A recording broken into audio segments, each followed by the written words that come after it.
Assalamualaikum warahmatullahi wabarakatuh, teman-teman pecinta kebenaran dan keadilan. Video kali ini saya beri judul Siapa Bohir Roy Suryo CS. Nah, ini ramai ya, sebetulnya diawali dari komentar Pak Jokowi ya, yang mengatakan bahwa isu ijazah palsu beliau itu di belakangnya ada orang besar.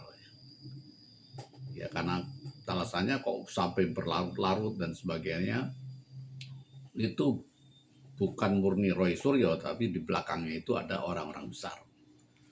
Kemudian salah satu pendukungnya bilang orang besar itu dari Partai Biru. Kemudian dibatalah sama uh, Partai Demokrat ya, nggak mungkin dan sebagainya. Jokowi sendiri membantah. Jokowi bilang SBY itu negarawan.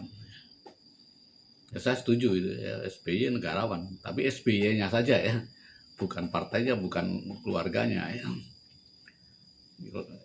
Keluarganya atau apa, saya tidak menuduh bukan negarawan ya, tapi saya tidak bisa bilang itu negarawan. Tapi kalau SBY, saya bisa meyakini bahwa beliau itu memang seorang negarawan karena track recordnya. Kalau yang lain nggak tahu, bukan berarti tidak ya. Kemudian muncul bocoran isu-isu bohir-bohirnya itu adalah inisial aja ya, JK, ada Puan, AHY, dan Rizik Sihab. Ya ini saya berani ungkap karena memang isunya muncul di media begitu ya, dan sangat beralasan ya.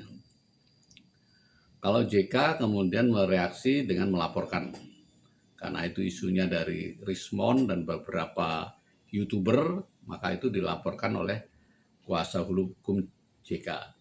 Saya kira ini juga langkah yang ya memang harus dilakukan. Ya, kalau enggak orang akan menganggap betul gitu ya. Kalau Puan saya tidak tahu apakah langkahnya. Kalau AHY tentu saja Partai Demokrat membela dan mengatakan tidak dan seterusnya.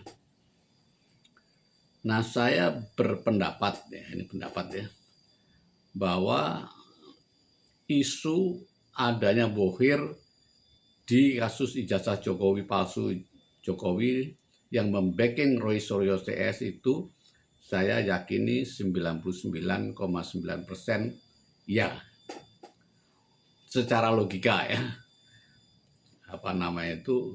Rasanya tidak mungkin kalau nggak ada bohir, tidak mungkin kalau memang Roy Suryo berjuang sendirian karena idealismenya, itu rasanya kecil kemungkinannya ya. Jadi 99,9% adalah ada bohirnya. Apakah itu akan terbongkar? Wallahu alam ya, ini tergantung Rismon yang tiba-tiba membelot ini, apakah dia punya bukti-bukti yang sahih, bukti-bukti yang tidak terbantahkan. Ini kita tunggu aja.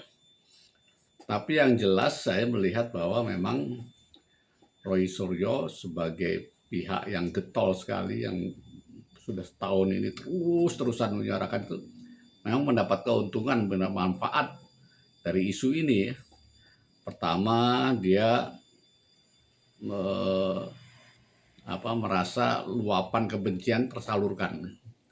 Karena dia sangat benci sama Jokowi karena pernah dilengserkan dan sebagainya, tidak dihargai, itu tersalurkan kebenciannya dengan mengungkapkan terus-menerus ijazah palsu.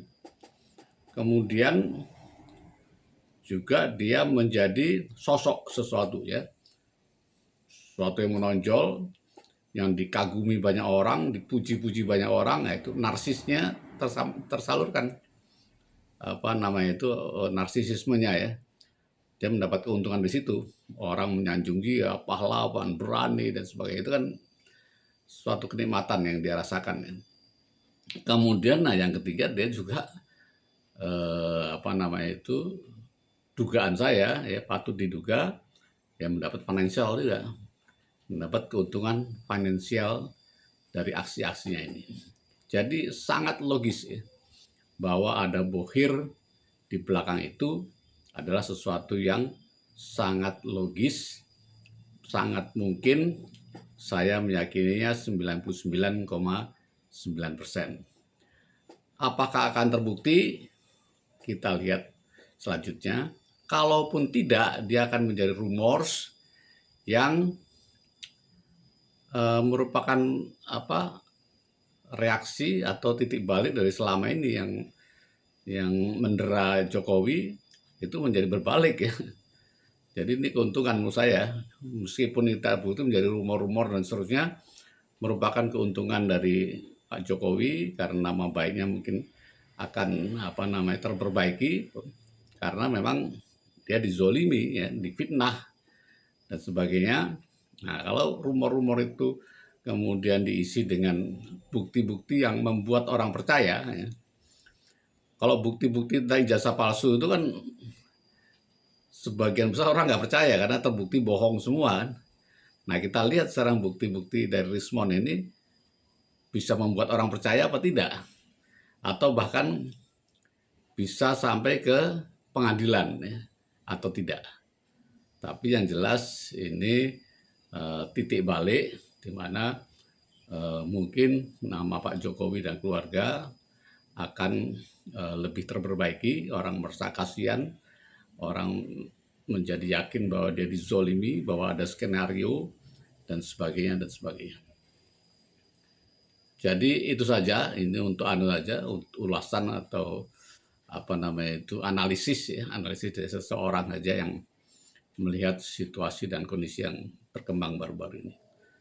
Terima kasih, mudah-mudahan bermanfaat. Assalamualaikum warahmatullahi wabarakatuh.